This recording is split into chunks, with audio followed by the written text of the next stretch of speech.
Before we start, if you enjoy the story, please leave a like and check if you're subscribed.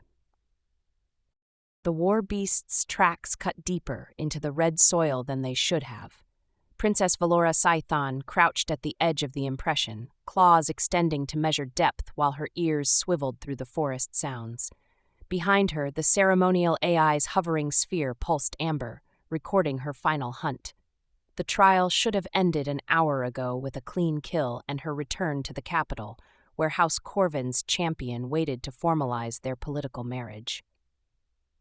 Instead, the beast was running scared, and scared prey made stupid choices. Her bioluminescent patterns flickered along her collarbones. She pressed 2 fingers to her temple, forcing the glow to dim. 7 years perfecting emotional suppression. She would not fail because one animal refused to follow its programming.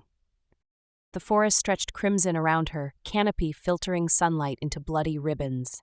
Valora moved like water, footfalls silent, ceremonial armor catching light in flashes of dark metal and royal purple. The war beast's scent grew stronger, musk and fear and something chemical that made her ears flatten. Poison. Someone had poisoned the beast. The realization hit as the sky screamed.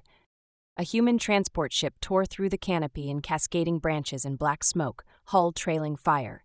Its engines howled, failed, and smashed into the clearing 300 meters away with enough force to shake the ground.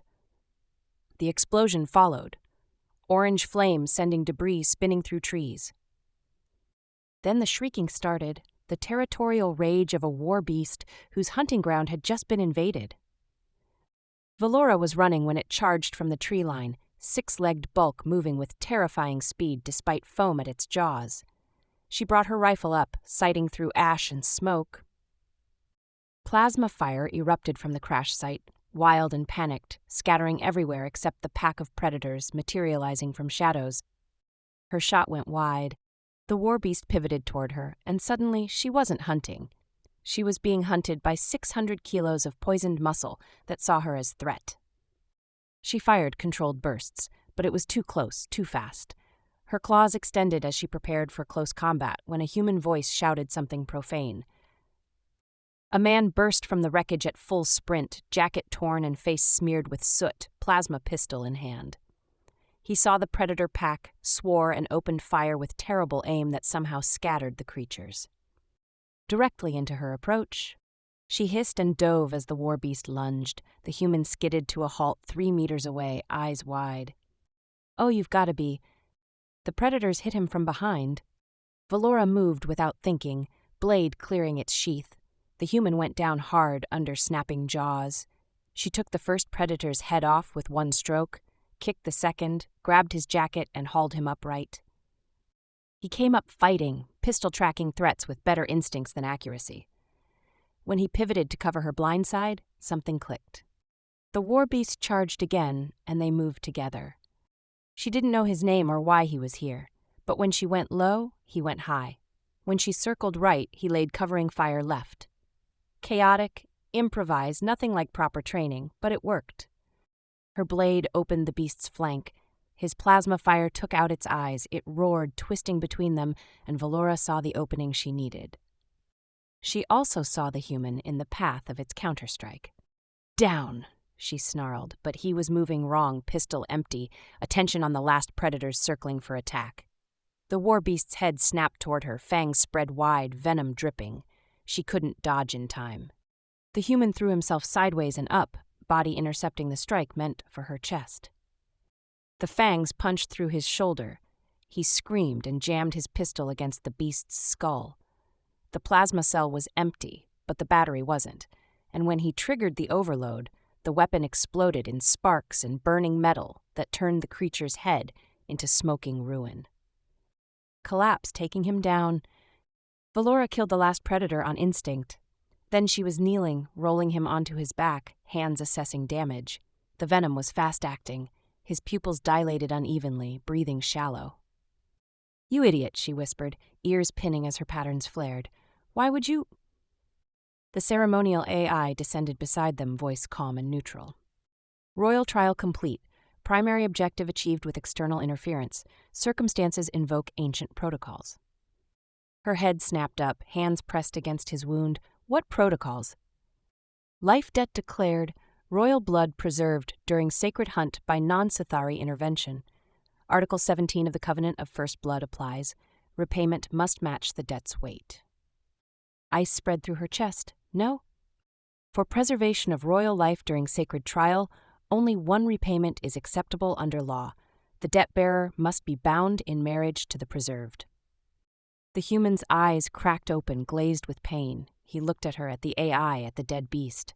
Then he started laughing, broken and harsh. "You're taking me as your wife?" he gasped, blood on his teeth. "Really?" His eyes rolled back. He went limp in her arms. Valora knelt there, carefully controlled life fragmenting. House Corvin would withdraw their alliance. The council would call her dishonored. Everything she'd trained for, sacrificed for, gone because of one human's stupid, selfless choice. She looked at his soot-stained face and felt something crack in her chest. Her ears flattened. Her patterns blazed bright enough to light the darkening forest, pulsing with rage and shame and something she refused to name. When she spoke, her voice was steady, formal. "I, Valora Scython, Princess of the Third House, accept the life debt. I claim this human under the Covenant of First Blood. Witness this bond." The AI pulsed acknowledgement. Marriage recorded, bond sealed under ancient law. Footsteps crashed through the forest, guards responding to the explosion, medics racing toward carnage. They would find their princess cradling a human she'd just married, control shattered and future in ruins. Valora gathered him against her chest and stood, his blood soaking into her armor. Her tail lashed once, sharp with fury. Let them come. Let them witness. She'd made her choice the moment she invoked the law, and Valora Scython did not break her word. Even if that word had just bound her to a man whose name she didn't even know. Isaac woke to white light and antiseptic smell. His shoulder burned. A woman with dark skin and sharp eyes pushed him back when he tried to sit. 3 days of cellular reconstruction. Don't waste it. Dr. Amara Ose pulled up data displays. You're also married to Princess Valora Scython. Lucky or unlucky remains to be seen.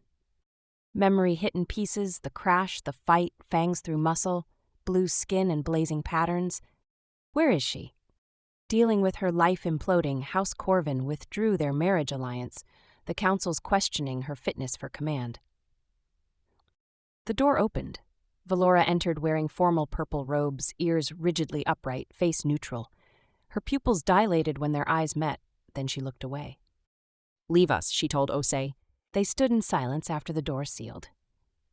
"So," Isaac said, "wife." Her ears flattened. "Do not." "What should I call you? The woman who married me while I was unconscious."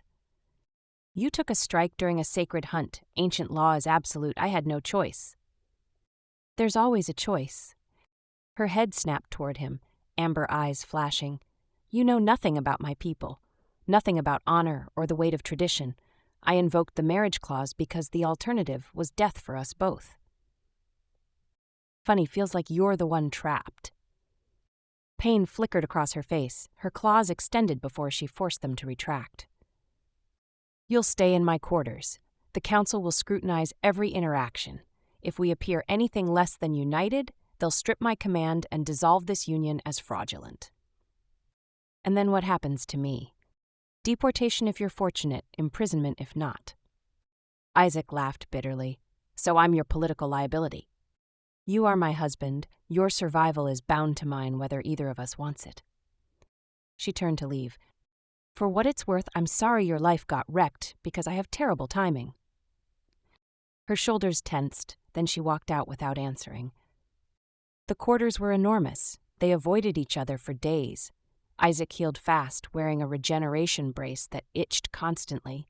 Valora left early, returned late, throwing herself into military briefings. When they occupied the same space, the air felt combustible. "You're holding it wrong," Valora said one evening, watching him clean a plasma pistol. "It works." "Poorly." She crossed the room, took the weapon, demonstrated proper grip. "Energy dispersion follows magnetic channels. Align your wrist or half your power bleeds into recoil." Her fingers adjusted his grip, cool against his skin. This close, he could see patterns along her collarbones pulsing faint blue. "Adequate. But she didn't move away, her ears tilted forward. Your ears give you away. They flattened instantly. They do not. You just proved my point. She made a sound between growl and purr, stalked back to her desk. Her tail flicked, and he was pretty sure he'd won. The diplomatic reception was mandatory. Valora appeared in draped purple silk that left her shoulders bare, silver rings braided through her hair, ceremonial claws gleaming. You're staring, she said. You're beautiful. Her patterns flared bright before she could stop them. Don't say things you don't mean. Who says I don't mean it? The reception hall was massive, filled with Sithari nobility and political tension. Every eye tracked their entrance. Valora's hand rested on his arm, claws pricking through his jacket. Smile, she murmured. Look like you're not planning to run. I'm absolutely planning to run, just not yet. Her lips twitched, almost a smile. Counselor Draven approached, pale blue-gray skin radiating disapproval. Princess and the human. Isaac Brennan, husband to the princess. Counselor Draven Toth, I oversee military appointments. I trust you've considered the implications of your situation? Ancient law is absolute, Valora replied coldly. Unless the council wishes to challenge the covenant? Of course not, though one wonders if circumstances were truly as they appeared. Draven's smile didn't reach his eyes. Convenient that a human smuggler crashed precisely into your sacred hunt. The explosion cut her response. Glass shattered inward, fire and smoke erupting. Isaac grabbed Valora, pulled her down as plasma fire raked overhead. Assassins! 4 armored figures crashed through, weapons targeting Valora. Isaac shoved her toward the corridor, covering her retreat with the pistol he shouldn't have brought. Move! They ran. Plasma bolts chewed holes in walls. Valora's longer stride ate ground, while Isaac pushed his healing shoulder too hard. Archive section, she gasped. Reinforced doors. They tumbled inside, door sealing behind them. Footsteps thundered past outside. The archive was dark, except for emergency lighting and Valora's glowing patterns. They were pressed together between data stacks, breathing hard. Are you hurt? She whispered. No. No. Her patterns pulsed with her heartbeat, fast, bright, betraying fear. She was trembling. We're okay, he said quietly. They were targeting me specifically. Someone wants me dead. Welcome to my world, people wanting you dead is Tuesday? She made a sound between laugh and sob. You shouldn't have covered me. Terrible habit of mine not letting people die. Valora turned in the confined space. They were face to face, close enough to see her pupils blown wide, silver rings catching light. Thank you, she said. Don't mention it, wife. This time she definitely smiled. Commander Soren found them 20 minutes later. He looked at them, disheveled, pressed together, patterns glowing, and his scarred face creased with approval. Princess, we need to talk. He stays, Valora said when Soren glanced at Isaac. The Council's using tonight's attack to question your fitness for command. They're saying your marriage makes you a security risk. Draven's pushing to bypass your military appointment entirely. On what grounds? Valora's ears pressed flat. That you bound yourself to a human scavenger and put personal honor above political necessity. They'll erase him if they can. After Soren left, they stood in the corridor. I should go, Isaac said, before I wreck what's left of your career. No. No, she turned on him. You took venom from me. You covered my retreat. Whatever this marriage is, you've earned the right to stay. Even if it costs you everything? Her claws extended, especially then. Isaac spent 2 days tracking the assassin's weapons through security networks. What he found made his blood cold. Corporate-made, expensive, supplied by a firm with deep council connections. He found Valora in the training rooms at midnight, demolishing combat dummies. Her ears were flat, patterns strobing. I found something. The weapons from the attack traced to the same supplier Draven's family contracts with. She went still. A counselor tried to have me killed. Someone with council connections wants you gone. She pulled her blade free, breathing hard. Why would you care about Sithari politics? Because they tried to kill you? The words came out sharp. Because you're... He looked at her covered in training sweat, patterns bright with emotion she couldn't hide, and realized he was in trouble. "I'm what?" "You're my wife, accidental or not. That means something." Her pupils dilated. For a moment he thought she might close the distance. Then her expression shuddered. "We should present this to Soren tomorrow." She walked past without meeting his eyes, but her tail brushed his leg, so quick it could have been accident, except Valora didn't make careless movements. 3 days later, Kaida maneuvered them into a formal couples bonding ritual. The ceremony required a traditional Sithari dance, complex, precise, requiring synchronization and trust. "Just follow my lead," Valora said quietly. The music started. Her hand found his, pulled him into position. Her other hand settled on his shoulder, his found her waist. She guided him through patterns he didn't know but somehow felt. They moved closer. Her breath warmed his neck. Her patterns pulsed bright, pupils blown wide. "Your patterns," he murmured. "What do they mean?" "Nothing," she said unsteadily. "Liar." The music shifted. Her hand slid to his chest, staying over his heartbeat. His hand tightened on her waist, pulling her closer than required. "Isaac," she whispered, first time she'd used his name. Counselor Draven entered with guards. The music died. Valora stepped back. "Princess Valora Scython, I'm placing your husband under investigation for corporate espionage." Ice spread through Isaac's chest. "What?" "We have evidence you're using your marriage to access royal security protocols." A holographic display materialized. Data logs, access records, communications. All fabricated. "This is fake," Isaac said. "Is it?" Draven's smile was cold. Isaac looked at Valora. She studied the data with the expression she wore analyzing battlefield reports, cold, precise. "Valora, you know this is fake." Her ears were flat, patterns dimmed. When she looked at him, her expression was closed. "These logs match your position. The timeline aligns with your recovery period." "Because someone planted them." His voice came out raw. "You know I wouldn't." "I know you're a smuggler who crashed into my hunt at precisely the right moment. I know a human I barely know suddenly has access to royal systems." Every word felt like a blade. "You can't believe this." "What I believe is irrelevant." "Damn the evidence. 2 days ago you said I'd earned the right to stay. Tonight we were—" He gestured helplessly at the space between them. "And now you're looking at me like I'm exactly what your people always thought." Pain flickered across her face, but she buried it. "I'm looking at you like someone who's spent her life learning that trust is weakness." Her claws extended, and you just proved why. Isaac stared at her, this woman he'd saved, married, started to care about, and saw nothing but cold certainty. "Right," he said quietly, "because I'm just a human scavenger, not worth the benefit of doubt." He turned and walked out, ignoring Draven's smile, ignoring the guards. Behind him, nothing. No protest, no call. Just silence and the sound of his footsteps echoing through a palace that had never been home. Isaac found a maintenance tunnel in the human district and made it home. The encrypted comm from Jax came on day 4. "You look like hell." Observant, Isaac drank from a stolen bottle. "Running from feelings is your signature move. Maybe try something new, like fighting for what you want." She made her choice. Did she? Or did she make the choice her entire life programmed her to make?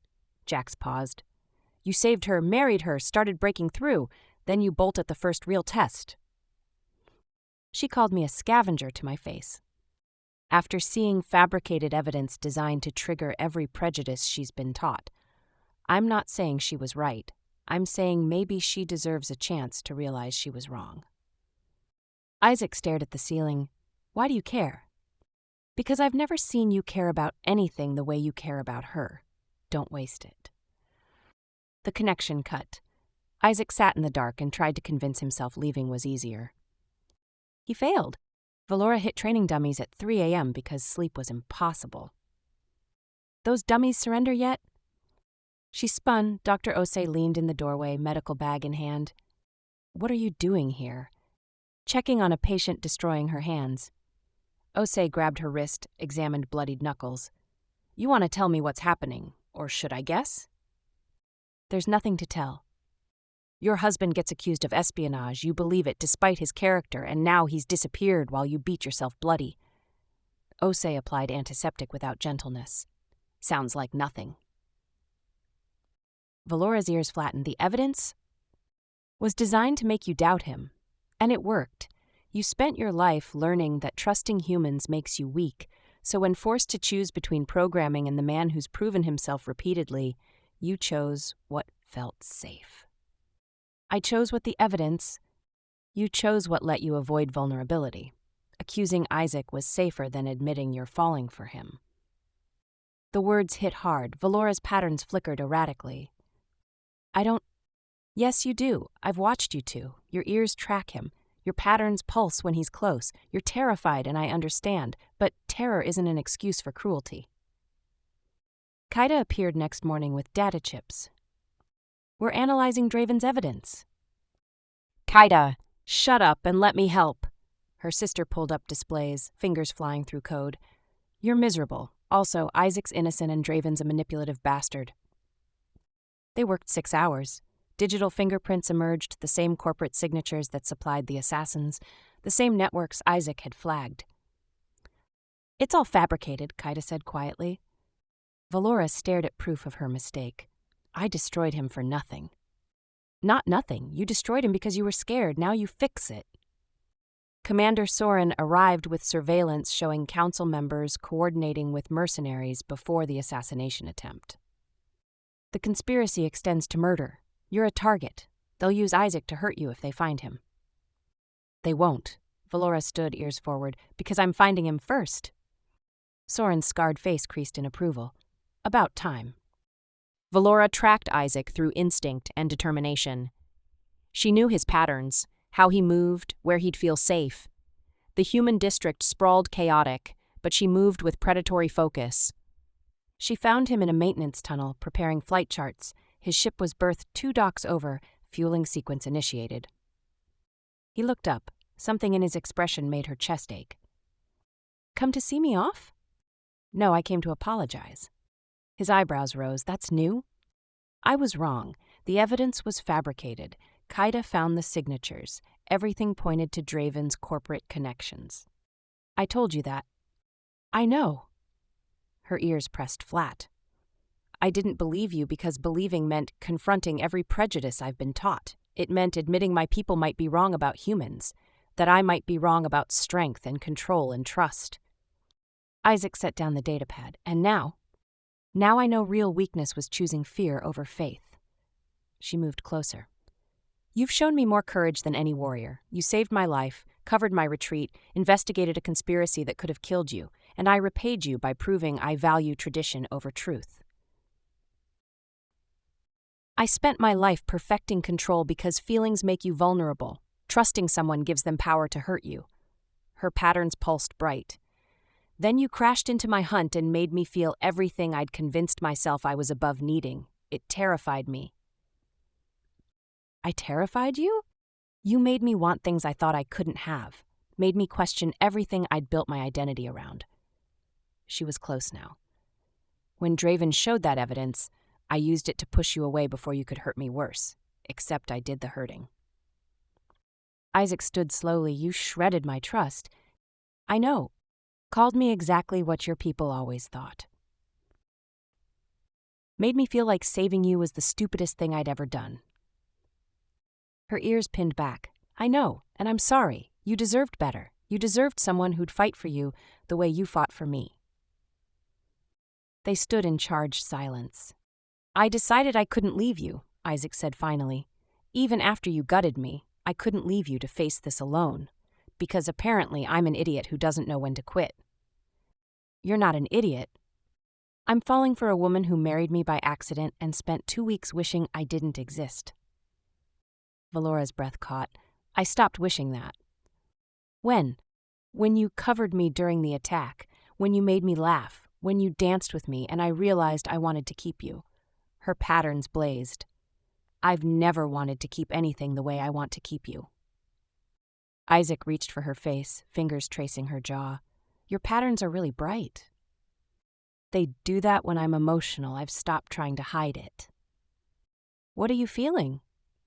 She leaned into his touch, ears tilting forward. Terrified, desperate, Like if you walk away, I'll regret it for the rest of my life. Good, because I'm terrified too. She kissed him first, fierce and desperate, claws curling into his jacket, tail wrapping his leg. He kissed back just as hard, hands sliding into her hair, and the sound from her throat was pure relief. When they broke apart, breathing hard, Isaac rested his forehead against hers. We still have to deal with Draven. Tomorrow. Tonight I just want you. You sure? I've never been more sure of anything. They didn't make it back to the palace. His ship had a small bunk, barely big enough for two. Valora traced scars on his chest while he mapped patterns on her skin, learning each other's language. Your patterns pulse when I touch here, he murmured against her collarbone. They pulse when you touch anywhere. Her claws were retracted, replaced by careful fingertips. You're fascinating. I'm human. You're mine. Accidental marriage or not, you're mine, and I'm keeping you. He laughed warmly, possessive. Sithari, we claim what we want. And you want me? Instead of answering, she showed him. Her movements were careful despite passion, checking his injured shoulder, adjusting when he winced. He traced patterns that made her purr, low and continuous, until she trembled against him. That sound, he breathed. I've never made it for anyone else, only you. Morning found them tangled together, her patterns glowing soft in dim light. Isaac traced them with his fingers. We should talk about the plan, he said. Probably, but she didn't move, content to stay pressed against him. Valora, promise me something. She lifted her head. What? Promise you won't sacrifice yourself to keep me safe, that we face this together. Her ears flattened. I can't. Yes, you can, because I just got you and I'm not done with you yet. His hand cupped her face. Whatever happens with Draven, the council, your career, we handle it together. Deal? She searched his face, then nodded. Together. Good, now let's take down a corrupt counselor. Our career, she corrected. If I'm keeping you, you're working. Isaac laughed. Yes, ma'am. Before they left the ship, Valora pulled him close, burying her face against his neck. Thank you for not giving up on me, for coming back even after I hurt you. He held her tight. You're brave enough now, that's what matters. Her tail wrapped his leg, purr starting again. Let's go expose some conspirators, she said. Together, he agreed. They walked out hand in hand, patterns blazing, ready to fight for the future they'd accidentally found and deliberately chosen. The plan was simple. Isaac would wear surveillance tech, meet Draven, and record everything. Simple didn't mean safe. I don't like this, Valora said. You made that clear last night. Isaac adjusted the subdermal recorder multiple times. Her ears flattened, patterns pulsing with amusement. That's not what I was making clear. Focus. He pulled her close. Draven wants information more than he wants me dead. That gives us time. Promise you won't do anything stupid. I promise nothing unnecessarily stupid, he kissed her. Trust me. Her pupils dilated. I do. That's what terrifies me. Commander Soren positioned soldiers around the industrial sector. Kaida ran communications. Dr. Ose was on standby because everyone expected this to go wrong. Isaac walked into the warehouse alone, recorder active. Draven waited with 6 armed mercenaries. You're either brave or stupid, Draven said. I get that a lot. You wanted to talk. I want the security protocols you accessed, the military schedules, everything you stole. I haven't stolen anything. Then explain the evidence. The evidence you fabricated to frame me. Isaac watched Draven's eyes narrow. Corporate supplier, digital signatures, same network that armed your assassins. You're not as careful as you think. Draven's expression went cold. Kill him. Isaac dove as plasma fire erupted. 6 against 1 were terrible odds. He triggered his emergency beacon and returned fire, but mercenaries were flanking his position. His magazine was running low. The warehouse wall exploded inward. Valora came through like fury given form, blade and rifle moving in lethal coordination. Her patterns blazed, her roar echoing through the space. She moved with feline grace, dropping mercenaries, creating space for Isaac. I told you to wait for the signal. The signal was you about to die, she fired over his head. You're welcome. They fought back to back, finding their rhythm. Her precision complemented his improvisation. Within minutes, 4 mercenaries were down and 2 were retreating. Draven pulled a pistol and aimed at Valora. Isaac threw himself into the path. Fire lanced through his shoulder, and he fell. Valora's scream was pure rage. She closed the distance in 3 bounds, blade at Draven's throat. "Valora, wait!" Kaida's voice crackled through comms. "We need him alive for testimony." Valora's claws pressed against Draven's throat, drawing blood. Her breathing was ragged. "He shot Isaac, and we recorded everything. Conspiracy, murder attempt, all of it, but only if he lives." Isaac struggled to sitting. "Vel, let him go. We won." She looked at him, bleeding, smiling at her, and something settled. She slammed Draven against the wall, then stepped back as soldiers moved in. "You're under arrest for conspiracy, attempted murder, and treason," Soren said. Valora was at Isaac's side instantly, assessing his wound. "You promised." "That was necessary," he winced. "You came early. I heard plasma fire and you stopped talking. What was I supposed to do? Follow the plan?" "The plan didn't account for me caring whether you lived." Her patterns pulsed bright. "I won't apologize for keeping you alive." He cupped her face. "Next time we synchronize our heroic rescues?" "Deal." She kissed him hard, ignoring the blood and audience. Dr. Osei arrived with the medical team. "You two are exhausting. Let's see that shoulder." The evidence was overwhelming. Draven's recorded words, Kaida's forensics, Soren's surveillance. The council convened emergency hearings. 3 days later, Valora stood before the full council in formal armor, Isaac beside her, despite protests. "Princess Valora," the High Counselor said, "your military command is restored. Additionally, we offer you High Commander overseeing all Sithari forces." Silence filled the chamber. "However, this requires dissolution of your marriage. A High Commander cannot be bound to an outsider." Valora felt Isaac go still. His expression was neutral, but she read the resignation in his eyes, the expectation she'd choose her career. She looked at the council, at the position she dreamed of, at the power and respect it represented. Then at Isaac. The man who'd taken venom for her refused to give up on her, shown her that real strength meant choosing who you fought for. Her ears went forward, her patterns blazed. "No." "I beg your pardon?" "No, I refuse the appointment. I also resign my commission, effective immediately." Shocked murmurs rippled through the chamber. "Princess, I've spent my life serving an idea of honor that demanded I sacrifice everything that made me alive. An idea of strength requiring emotional isolation and blind obedience." She reached for Isaac's hand. "But Sithari honor is worthless if it requires me to betray the person who's shown me more courage than any warrior." His fingers laced with hers, crooked smile worth every shocked gasp. "This marriage began as accident, but it became the first real choice I ever made. I choose him. I choose partnership over power, honesty over honor, and love over everything you've taught me to value." The High Counselor's expression was unreadable. "You understand what you're surrendering?" "I understand what I'm claiming." Her tail wrapped his leg, "and I'm not surrendering anything that matters." They walked out hand in hand, patterns blazing. Behind them, the council erupted in argument. "You just gave up everything," Isaac said quietly.